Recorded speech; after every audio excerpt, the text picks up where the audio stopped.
Welcome, Queens, to another episode of Break Free from Binge Eating with me, Victoria. I have a very special guest with me today. I am so excited for this episode, and I've had so many amazing questions to ask this beautiful young lady. So before I introduce Nicole to you, I'm just going to read her bio. So I have with me today Nicole Cruz. She's a registered dietitian nutritionist. She's a mum of 3. She's a wife and an eating disorder specialist. She has a private practice located in Southern California. That sounds amazing.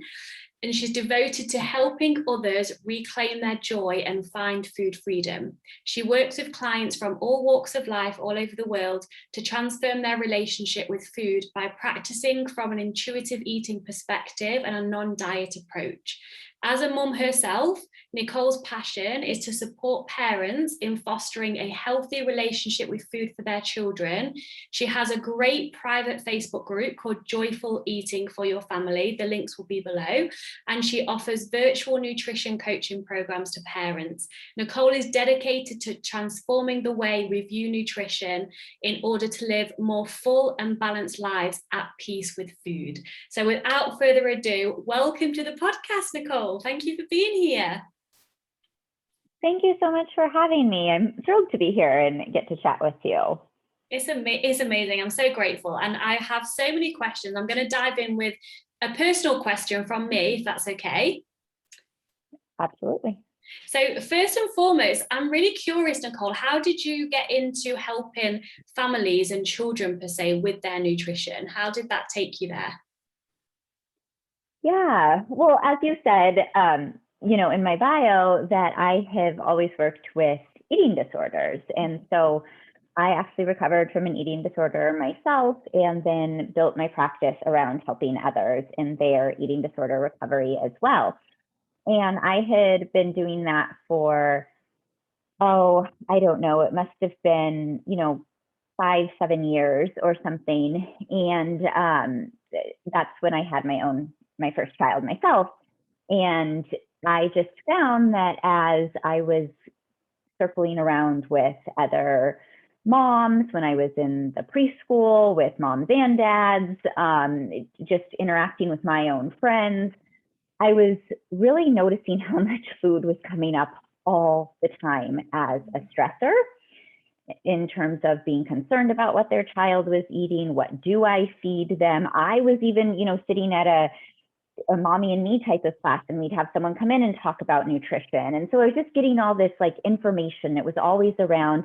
And then at the same time, also, like I said, the preschool class, hearing other parents saying things to their kids about what they could or couldn't eat or how much, or making little comments. And I just started seeing so many of the things that I was working with my clients who were struggling with eating disorders to let go of, how early an age we start and how we disconnect children from their own bodies, and we tell them what they need to eat or how much, or that this food is good or this one's bad, and how we start that so young. And it's so well-meaning. These parents that I'm around are so caring and loving and want the best for their children, but we're doing things in a way that I knew had the potential to create harm. And I really just kind of thought, people need more information about this. They just don't know what they don't know, and we're caught up in this culture. And so I just did little things. I offered to, give a talk at my preschool. I started the Facebook group. I just kind of did these little things, which over time has just continued to build momentum. And I'm just finding more and more, I love working with my adolescents and adults. I mean, I see women that are in their 70s, adolescents through adults, really feel their relationship with food. And I still love doing that. And I work one-on-one with clients. And I also just have such a huge passion for really working with parents now and starting to kind of shift this narrative in the way we raise our kids. And I know it's not easy. Like, I have 3 kids now of my own, and food is, even with all the information and trying to do things right, quote unquote, things are still a stressor. Like, there's day-to-day practicalities of food that are just challenging. And so I just really want to offer more support to parents in that way. Wow, that's amazing. Would you say that your eating disorder stemmed from your childhood for yourself? Yeah, it's so interesting when I look back at it because it did and it didn't. Like it did because my mom, and she knows I openly talk about this. My mom was constantly on a diet. Like I wouldn't go sit at Weight Watchers meetings. I don't remember doing that, but I remember going to like Weight Watchers so she could get weighed in, and then we'd like leave to go off and do our summer plans or whatever it was. But I remember she was always on Weight Watchers, her little booklets to count points. I remember her doing, all the things, special K diet, cabbage soup diet. I watched her measure her thighs in her bedroom and keep, logs with her tape measure of how big her arms and her thighs were, and her do the thigh master and all these things. And so I watched that. My mom was never satisfied with her body. And I don't know how, over time, I know, more and more about weight stigma and body diversity and so many things. But I do think there's this important piece where my mom was not considered overweight or unhealthy or anything. She was like your average straight sized woman and was so dissatisfied with her body still. And so I saw that. But in my home, food was normalized in the sense that we had chips and we had Cheez-Its and we had, regular cereal, like sugared cereal, and we had bran flakes. Like we just had a variety of foods. My mom cooked regular meals for us. She was a stay-at-home mom. She had, food on the table. We had family meals together. I was always provided for. Food was overall relaxed. It was never talked about as good or bad. It was just a separate thing that she did that I completely absorbed. So it's interesting because I didn't really have food issues myself until I was in high school, and I still didn't for a while. And then when I started noticing my body more and more and having body dissatisfaction, and I was going through some things where I was using food more emotionally, and I really started to dislike my body more because I could see it shifting more, and I was relating it to my eating patterns that felt a little more out of control. And all of that, I was like, click, I know how to fix this. Diet, right? I watched my mom do it. I know what to do.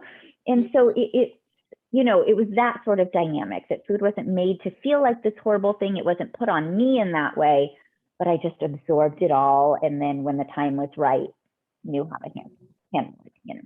Yeah, that is so interesting. I'm really grateful to hear it from that perspective, because my own experience and the people that I tend to speak to, they've done the diets with their mum. Like I was on the cabbage soup diet with my mum, and I went to the meetings and all of those things. And it's obviously not a comparison game in any way, shape or form, but that it just shows, doesn't it, that monkey see, monkey do. Your mum was trying to keep that separate from you, or not bring it into your life as a child in any way. But because of the way we are as children, we just copy without being consciously aware of that. That's so powerful to realize. And I have a question that I've always been curious about, and I wonder if you can answer it. When a woman's pregnant, what she eats when she's pregnant, would you say that has an effect on then what the born child then chooses to eat? And the reason I'm asking this is I have a sister, an older sister. And because I was a second child, she'd already got her hands full with an 18-month-old when she was pregnant with me. And I joked to my mum about this. I got given the chocolate to be quiet, like, because she had this other baby as well. My sister got given the freshly made, like, the first baby, and then the second child, it was a little bit like, have this. And my mum craved chocolate so much when she was pregnant with me. And one of my things my whole life was like, I'm a chocoholic, I'm addicted to chocolate, all those things. I'm just curious if it kind of has an effect in the womb of that.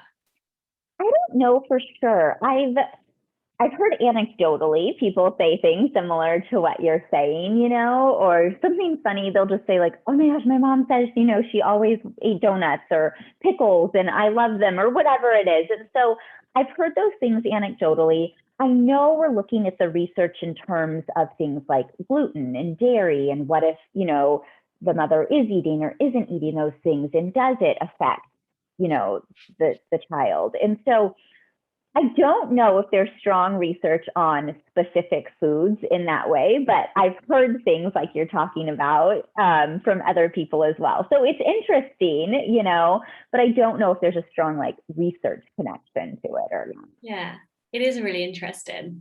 And I'm so excited to start asking these questions. So we should have time to go through them all. We have an hour together. Is that okay with you? Like we have 45 minutes left. Okay, so this one is from Lauren. And she says, we are using the intuitive eating ethos within our household. We have 3 children, and our eldest, who is 11, he's super fit, he trains a lot, he's very active. He's eating us out of house and home, not always with the most nutritional choices. So he will go for the chocolate, the biscuits, the cakes. I don't ever want to restrict him. What do I do? Do I just leave it as it is?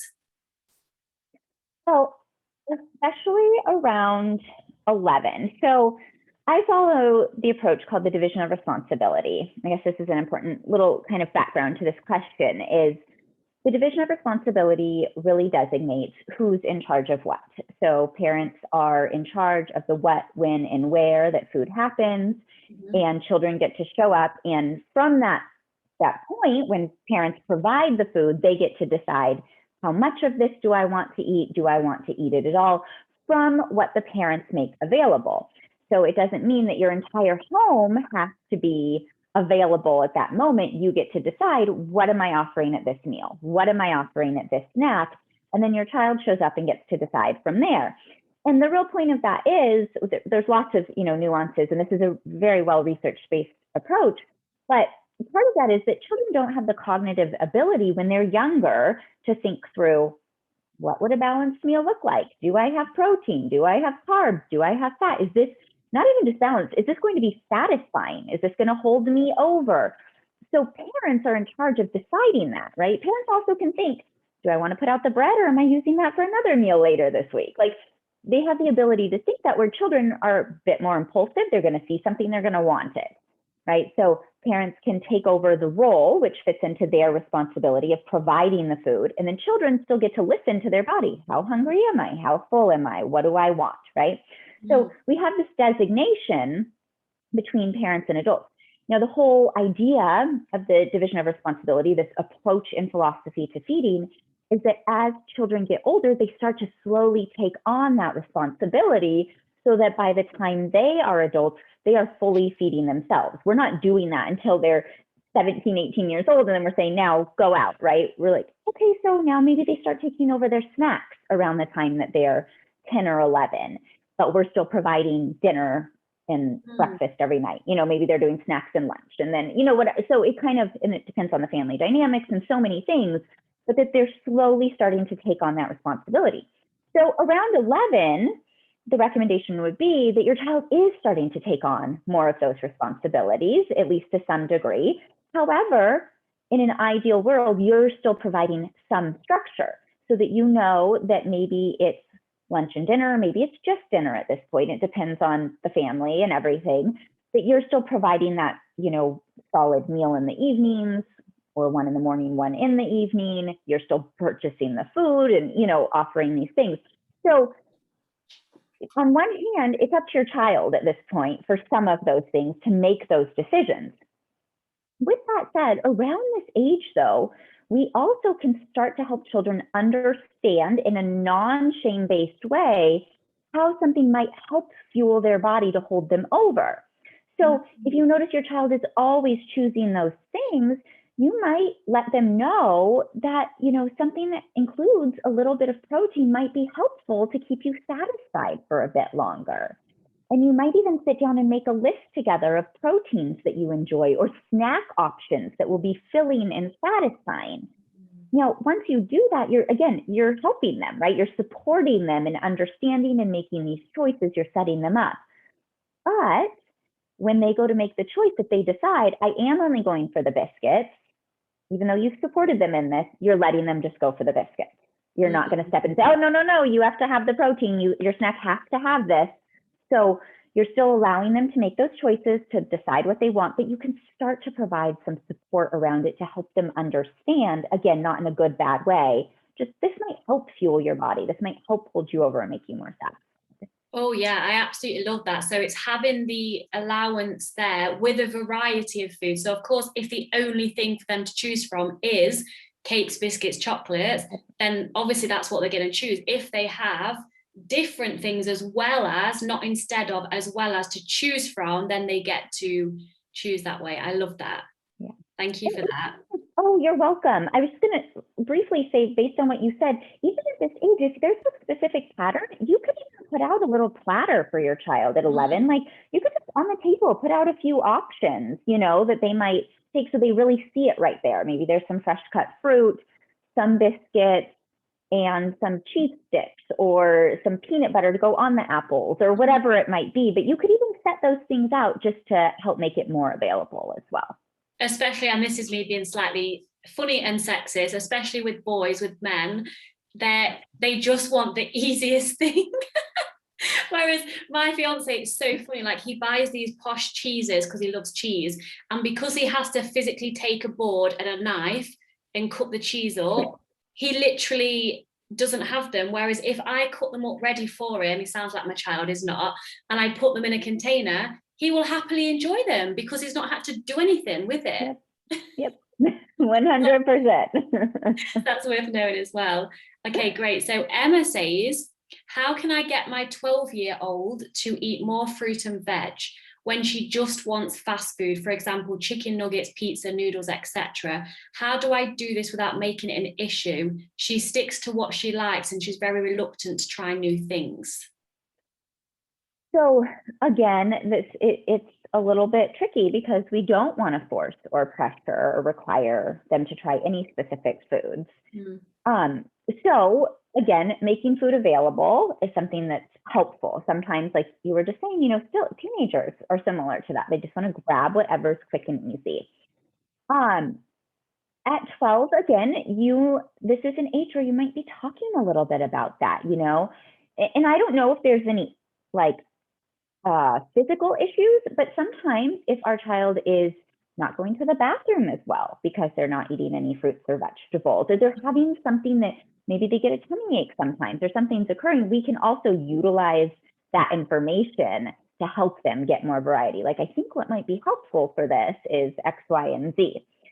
Also, is anything coming up socially, which it might not be with fruits or vegetables, but I've worked with clients where they're a little bit embarrassed that they only like really plain food, or they can't just go out to the restaurant and order something quote unquote normally. They always order off the kids menu and they have to even modify that or whatever. So if there's anything that might be bothering your child about the way they're eating, that is always a great in, whether it's physically or socially or anything otherwise, to help.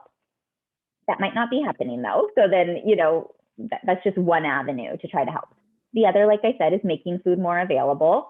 You might see if you can get them involved in menu planning and see if they could help a little bit with that. You know, what do you think we should have with this meal? Even if they're not going to eat it, just them even talking about it is positive, them thinking about what we might incorporate. If they're interested, and this is where this age is tricky, because if they're not interested at all, you're only going to get a big pushback from them. So we don't want to push it on them, or they're just going to rebel against it more. If they're interested at all, get them in the kitchen as much as possible. See if you can help them make a menu. See if they're interested in doing some fun taste tests. You might help them like understand, I get that you're a little bit nervous about trying new foods. What if you really like your French fries and ketchup? What if we were to see if you even like a vegetable and ketchup? You know, it's not something that we necessarily might go towards, but they might be fine with it, you know, or maybe it's ranch dressing or whatever it is.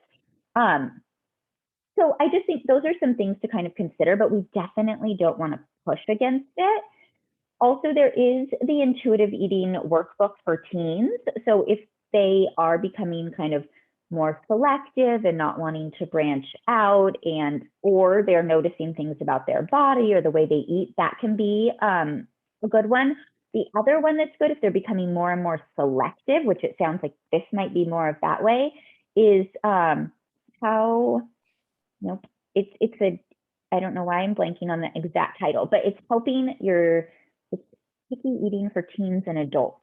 something along those lines. It's also a workbook. And so that could be a really good one too, because it's geared towards teenagers and adults, going through an actual, like some exercises about what foods do you like? What don't you like? What is it about these foods? And that can be a really good workbook as well.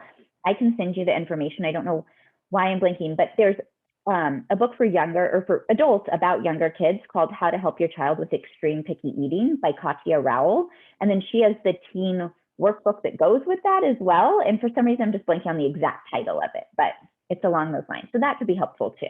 Oh, wow. Yeah, thank you so much. And I'll link those below as well and send it to the woman in question as well. Thank you. And this is a little bit similar. This is actually from my cousin, actually. She says, how do I get my child to eat more fruit and veg? And she's a 2-year-old girl, so she's very young. But the thing she's saying is she eats veg at nursery, but at home, she'll only eat pureed veg with fruit at home. Okay. Which is somewhat common. So I think there's some normalcy to that in terms of seeing other kids do it and then being more willing to try because they see their peers doing it. It's actually really common. I have a client that I work with who dinner is always such a huge battle. And every time she's going to have the son's friend over, she's just like, oh, dinner was so much easier because the friend is there. So the kid will eat a little bit more easily, doesn't make a big stink about anything. It's a peer, right? So it's different. So even this young, they see other kids and they react to that. So I think part of that's normal. This is also a normal age to go through a phase of realizing now, I'm not going to eat that, right? Wanting to, 2-year-olds, they just want to say no. They like learn the word no and they want to say it no matter what. And they're going to act that out in their food too. So it's also just an extremely normal age to go through this. We always hear parents say like babies eat everything and then their, variety goes down incredibly around the age 2, 3, sometimes even 4 for a period of time. And then often it comes back in a bit. So the best thing that you can do though is continue to offer it. Because what happens is we go down the road, right, of, oh, they'll only eat puree, they'll only eat it this way, or they won't eat it at all. And so we stop offering it completely. And then they don't even have the opportunity, right? They just don't even have the option. So it goes back to even what we're saying about older kids. We have to make it available. So even if you think your child won't eat it, still put it out for them. You also could, again, try to do fun things like call broccoli trees. See if they'll hold up a green bean or a piece of cabbage or whatever and make a mustache out of it. Like just getting them to touch food, play with it at all, make it a little bit more fun. All of those things can help without pressure, without now you need to take a bite or try it or anything, just exposure to it and completely removing the pressure. And I also think it's really important to remember that it takes a lot of exposures often for kids to like foods. And so there may even be some sense of pressure at nursery, like a little bit of like, oh, peer pressure, like they're doing it, I want to try it here. But then it still feels a little overwhelming or like they're not crazy about it. So when they're at home and it's safe, it's like, I don't want to do that now, So just kind of knowing that and knowing that it's a normal phase and just allowing it to pass while continuing to make the food available, see if you can incorporate it in fun ways. You might even try things like making smoothies, but have your child help. I'm not saying sneak things in, right? People want to sneak food in and that breaks the trust in the feeding and eating relationship. We don't want to do that. But see if your kid wants to come in the kitchen and make carrot zucchini muffins with you or put spinach in a smoothie or whatever it might be. So they're actually learning instead of sneaking it in and saying, you won't like this, I have to sneak it in. We're saying, you might like this, let's put spinach in the smoothie, right? So it's a completely different mindset around offering it within those foods as well. Yeah. And I guess I'm sure my cousin does eat vegetables herself, but I'm guessing the kid needs to see the adult and also eating the vegetables. Yes, exactly. And what we're really saying when we do that, right? We're putting the food out so they have access to it as well. So we're like, here's the broccoli or here's the zucchini or whatever food it is. We're putting it out there. We're eating it. And essentially when we're making it available, we're saying, you might like this one day too. right? Just by making it available. When we don't offer it and we're like, okay, this is my food over here, this is my broccoli, you're going to eat this, we're saying, you won't like this, so I made you this separate food. So we really want to incorporate that food for them so they have the opportunity and learn, I might like that too. Oh, that is so interesting. And this next question, I am very intrigued for the answer because it's from my sister. And of course, we've had very similar upbringing. She's got 2 children of her own. And this is what we used to have as a child from our mum and dad. So Michelle says, please can you ask Nicole her opinion on eating dinner versus pudding? As a child, I was told that I needed to eat all of my dinner. Sometimes I had to sit at the table long after everyone else left to finish my dinner, and then I would be allowed pudding.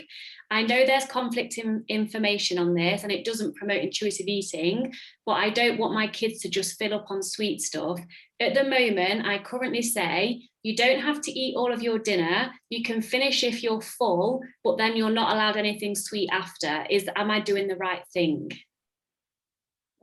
So in short, that would not be my recommendation. I will tell you my recommendation when it comes to sweets. So sweets are such a hot topic, right? This is so, you're not alone. I just want to say that you're not alone at all. And the fact that you are saying you don't have to finish your dinner, that alone is wonderful, right? Like that piece of it is like right on point. That's exactly what we want to do. We don't want our kids to feel like they have to eat past fullness or to eat their dinner in order to get the quote unquote treat. But in essence, we're saying that in some way because we're saying you don't have to finish your dinner, but then you don't get this thing. So then it seems like the key to getting the thing is, well, then I have to finish my dinner. So if they really want the dessert in whatever form that is, then they're going to feel like, well, then I have to finish my dinner to get to it. And if they really want it, then that does promote overeating. And it also makes dessert feel like a reward for finishing my dinner. Yeah. And I can completely understand the sentiment behind I don't want them to just fill up on sweets, right? So there's, again, this is a big topic, so I'm going to try to kind of condense the main pieces of it.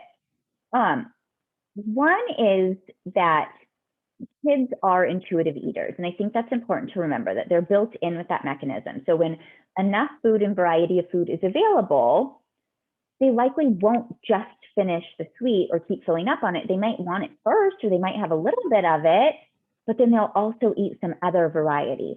And that won't be the same every night. There might be times when they do only want the sweet, and maybe that's what their body's telling them. Maybe they're actually not very hungry, but something sweet sounds good, so they eat a little bit and then they move on, right? Or other times when what they really need is more protein or fat, and so they eat a couple bites of the sweet, but they go back and they eat the sandwich, the rice and chicken, whatever it is, and they have some of it, and then maybe they want to eat more sweet or not. So kids do tend to eat intuitively when a variety of food is made available.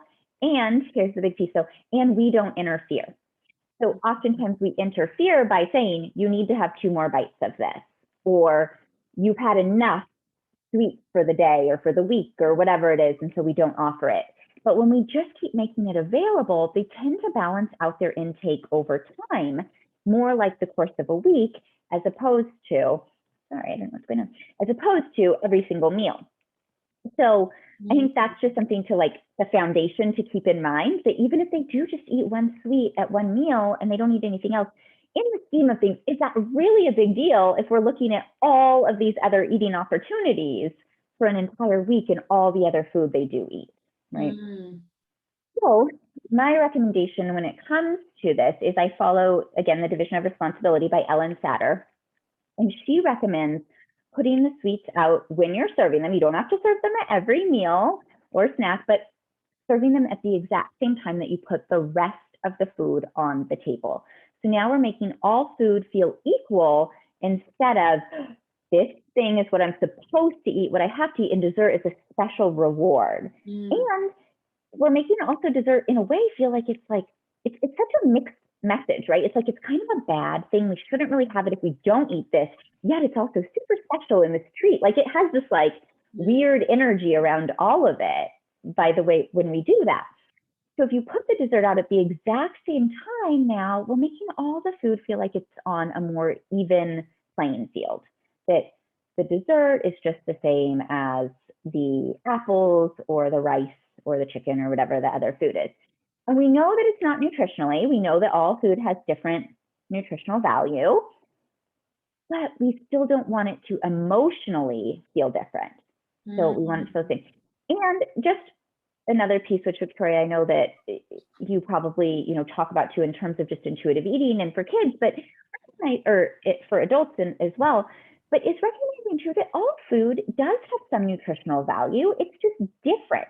So we can say that apples do have some more nutrients, than a brownie or something, but brownies, they still have some carbohydrate and they still have some fat. It's okay. It's not that they're getting no nutrients. It's just that apples also have more vitamins and fiber, So when we can just start to see like, yes, there's more vitamins and fiber and we need those things, but there's also some carbohydrates and fat over here. And if they're only eating broccoli, they are not getting carbohydrates and fat.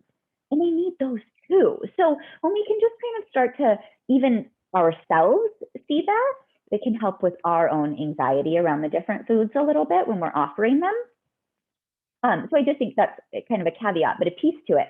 So we just want to put it out the same. Now, when we do that, there's a couple ways to handle that. One is to just say, which also can help with not filling up, especially if that's your real concern, that everyone gets a cookie tonight, or everyone gets a brownie, or a popsicle, or a cup of pudding, or whatever it is, that everyone's getting a little bit of something. It's one portion. Now, the rest of the food, we have more available, but this one thing, there's one. So if they eat it first and they're truly hungry, it's not really enough to fill them up. And then they'll eat the other food still if they're hungry. And when they say, I want more cookies or whatever, you can say, tonight we had, one biscuit available for everybody.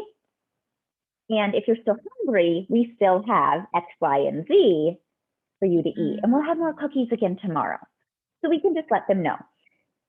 On the other hand, in what Ellen Satter recommends, that if you do that, what you also want to do is find time so that they can have more than one cookie or biscuit. That there are times when we're not always saying, oh, this is only one available, but maybe at an afternoon snack, we just put out a plate of cookies and milk and they can have as much as they want, and that's fine. So we're not always limiting it in that way, but when it comes to meals and trying to keep them a little bit more balanced, we do that.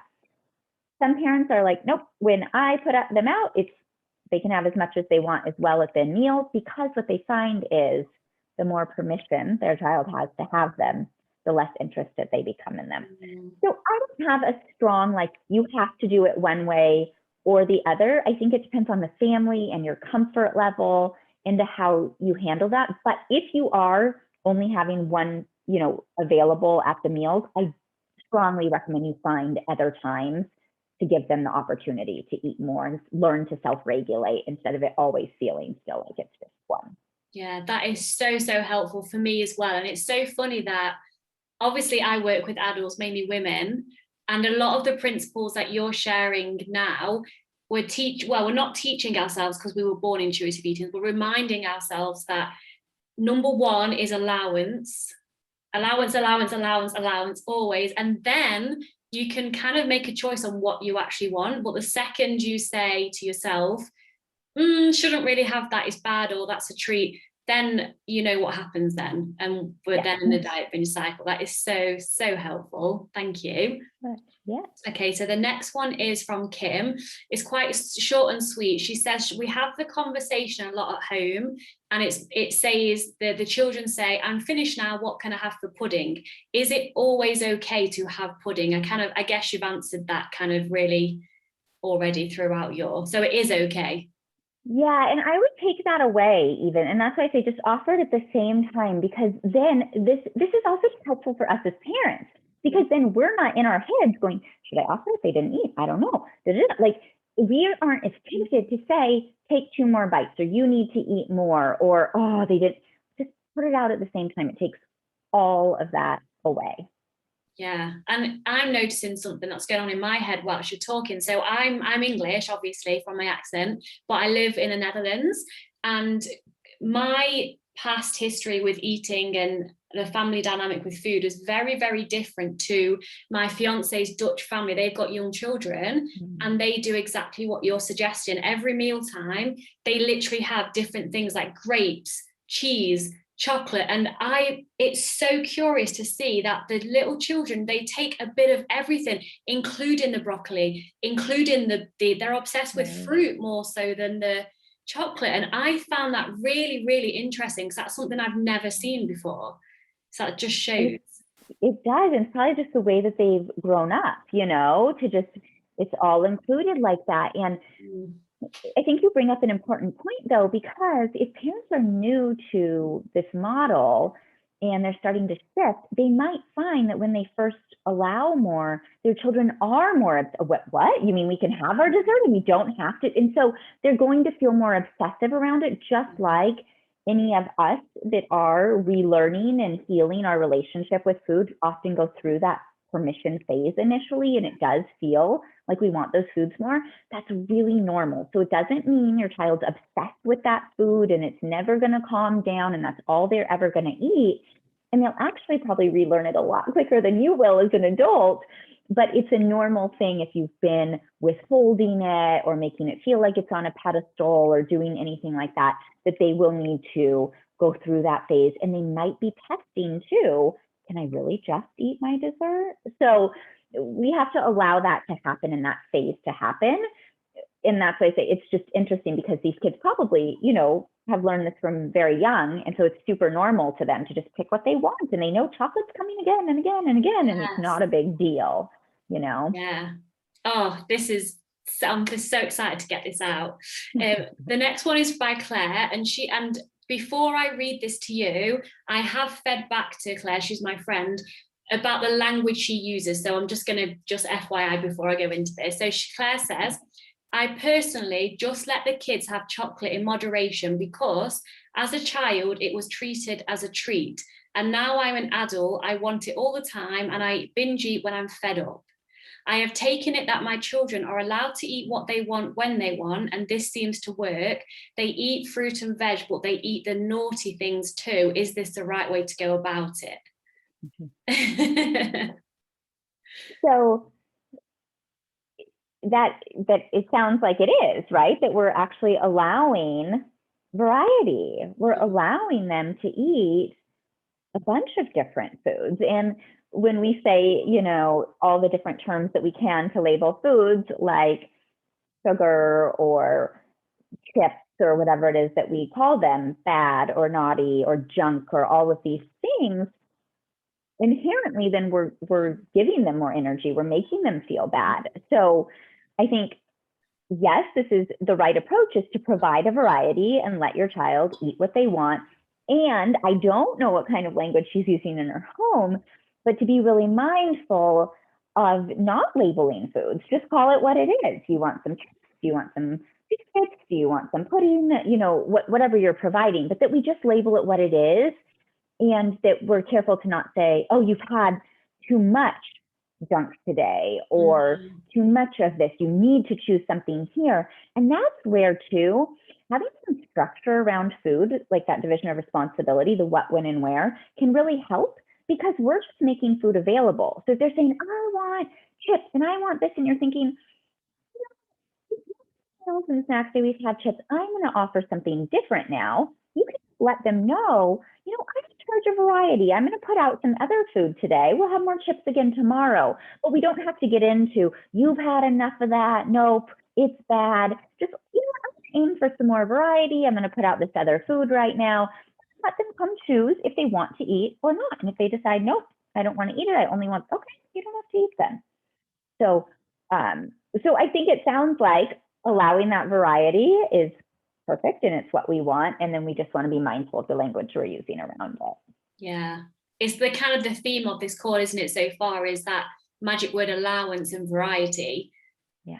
Yeah. And we have 2 questions left, so it should be perfect timing. This is from my soul sister, Rebecca. So Rebecca says, she's got two questions. I'll ask obviously one at a time. So she's 15-year-old, her daughter, so she's a little bit older.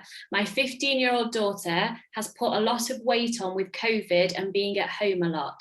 She's also stopped playing any sports because of the lockdowns. So she's essentially quit all forms of exercise all at once. She had a really rough year mentally, and she turned to eating lots of junk food. Again, the word junk. What's the best way to encourage her to eat healthier and exercise without making her feel bad about her body? I know she isn't healthy at this weight, and I want to encourage healthy eating and exercise.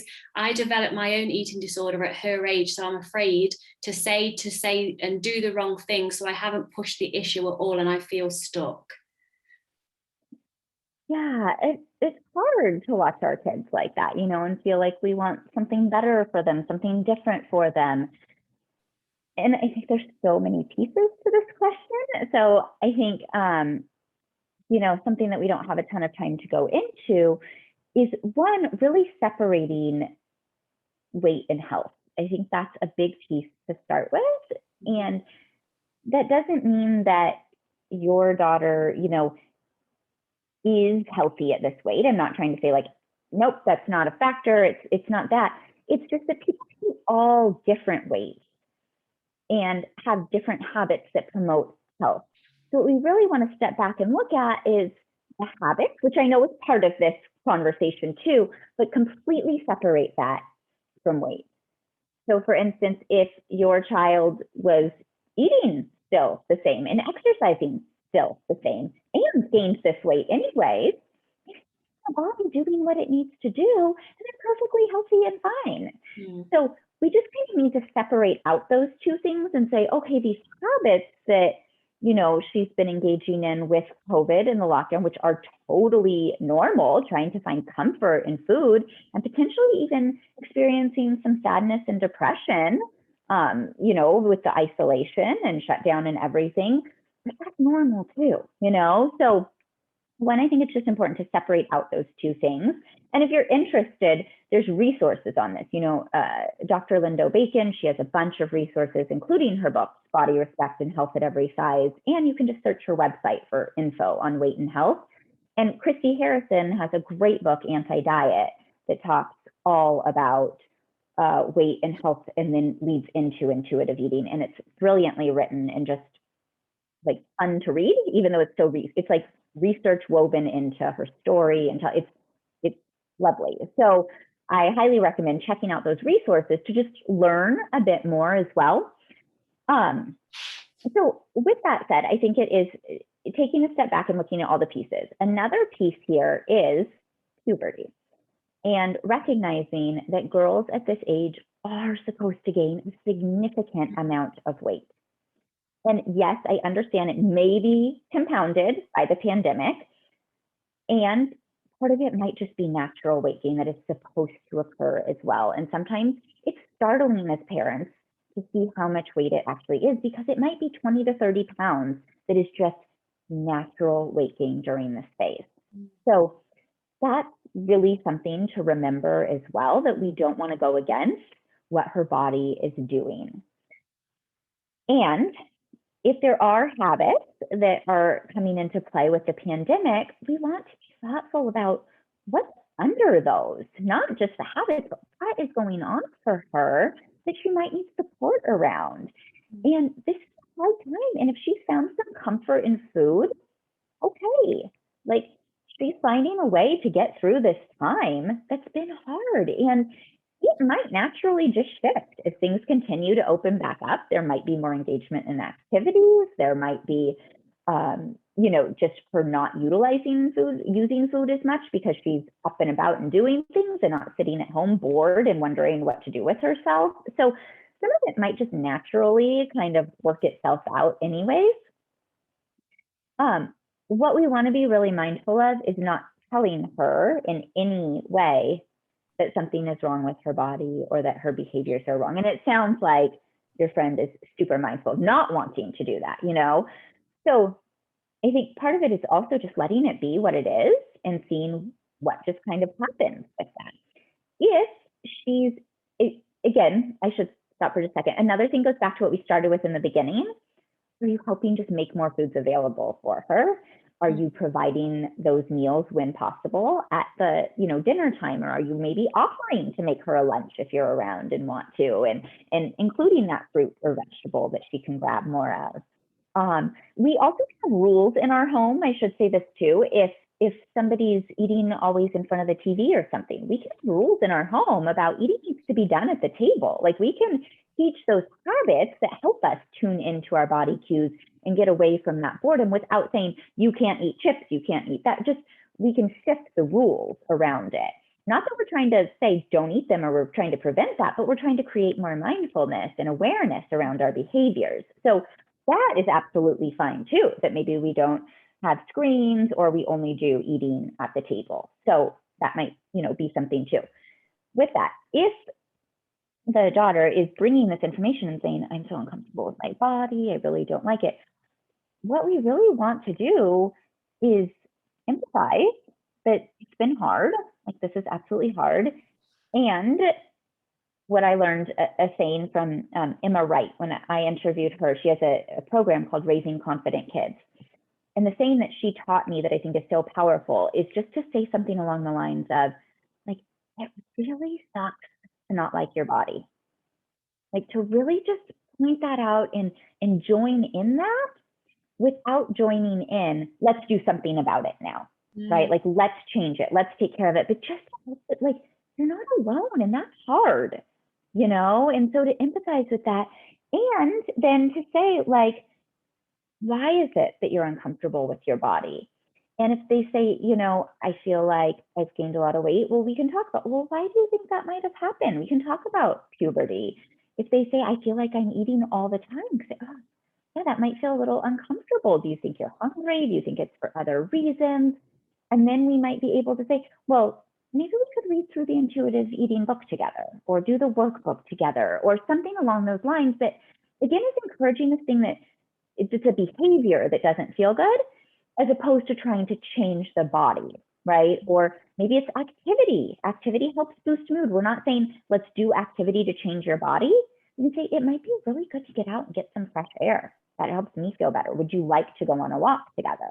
So find ways that we can support in that way as well. And if they're resistant to all of it, again, this is okay, then we just let it be and we support them in that this is their journey that they're going through, and it's not ours to fix or change, and certainly not to try to fix or change their body.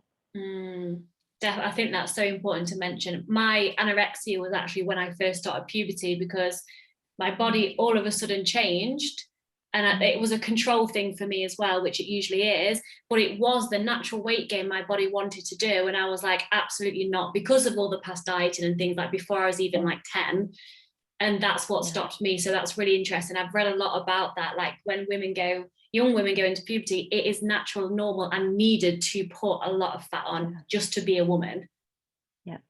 Yeah, amazing. Okay, so last question, it's a lot shorter, this one. Why is my 8-year-old niece crying and saying her belly hurts every single time she eats recently? She has a new stepdad in her life. I don't think this has anything to do with food. My opinion is she's trying to tell us something, but I don't know the right questions to ask, because she keeps saying it's because she's too full, but she's literally eating one piece of food. I mean, that's probably a bit vague, but if you have anything around that.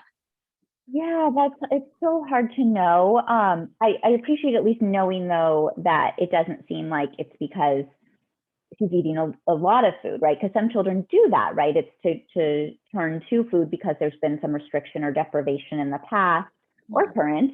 So every time they do get the opportunity to eat, they want to eat as much as possible. Or because emotionally, there's something going on in their lives that they're trying to use food as well. So it doesn't sound like that's the case, that it isn't related to food.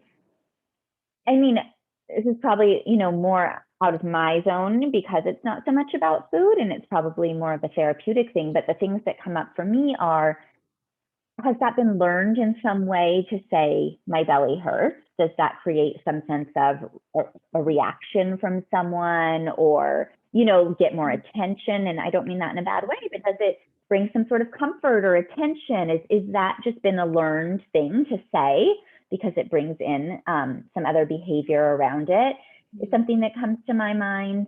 Or is there some physical pain because maybe there is anxiety or something, and we feel that often in our stomachs, we feel those feelings in our body. So that's just another piece of it too. Is there something emotional going on that she's actually physically feeling?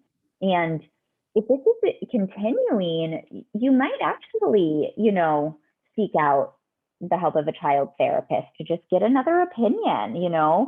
I personally meet with a therapist on the fairly regular to talk about parenting and my kids and the things I'm thinking, and it's super helpful. And so it could be something that you seek out for yourself, or the caregiver for this child, parent or caregiver, that they could meet, or that they take the child to somebody who specializes in play-based therapy to play and just talk and help the child work through whatever might be going on. But it sounds to me like it's more a psychological, emotional component here. And so I would go in that direction a bit more.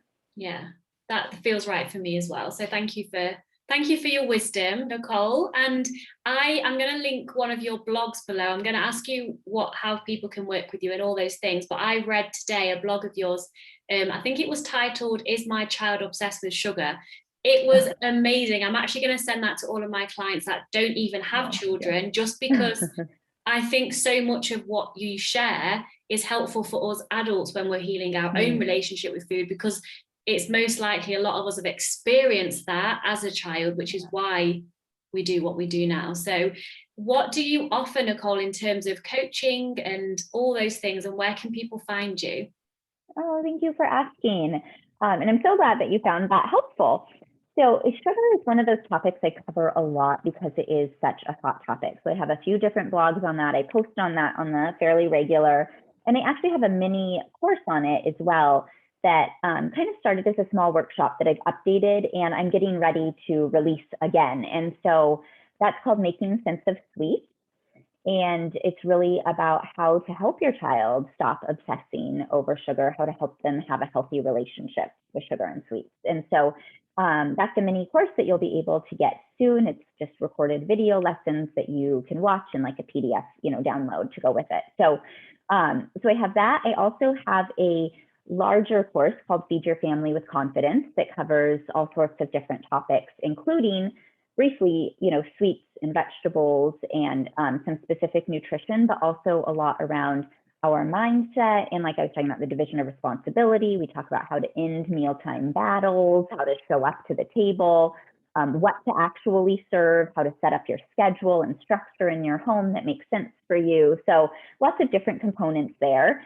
And it's for parents who have children that are typically about 2 to 10. And I do have some people in the course that have 11-year-olds or 14-year-olds, but it's really more geared towards that kind of 2 to 10-year age. And then on top of that, I do one-to-one individual nutrition coaching, both for parents and caregivers to help with their children. And I work directly with, parents on healing their own relationship with food as well. So that's kind of what I offer, but you can find me on Instagram at Nicole Cruz RD. And if you are interested in that family feeding aspect, I have a Facebook group called Joyful Eating for Your Family that's free to join and to get that community and support. And we do have some rules and boundaries in there to really keep it a safe space for everybody. That's amazing. I'm going to link everything below so everyone can find it quickly. And if you wouldn't mind sending me I've got the links to like Lindo Bacon's books, but the ones I've not heard of were the ones you mentioned with the workbooks. If you can send me the links to them, I'll link them below as well. That'd be amazing. Absolutely, happy to. Thank you so much. And thank you for your wisdom, for your time, for your energy. I've learned so much, and I'm just so grateful that you're doing this work. It's much needed. I wanted to say I wish I had access to this as a child, but then at the same time I don't, because I wouldn't be here doing what I'm doing today, interviewing you today. So thank you for what you do, and I really appreciate you. Thank you. Thank you for saying that, and thank you for having me on. I love being here and getting to chat. Amazing. Thank you so much. And anyone that wants to reach out to Nicole, I encourage you to do so. And I'll put all the links below, and I will see you next time. Thank you, Nicole. Bye-bye. Bye-bye.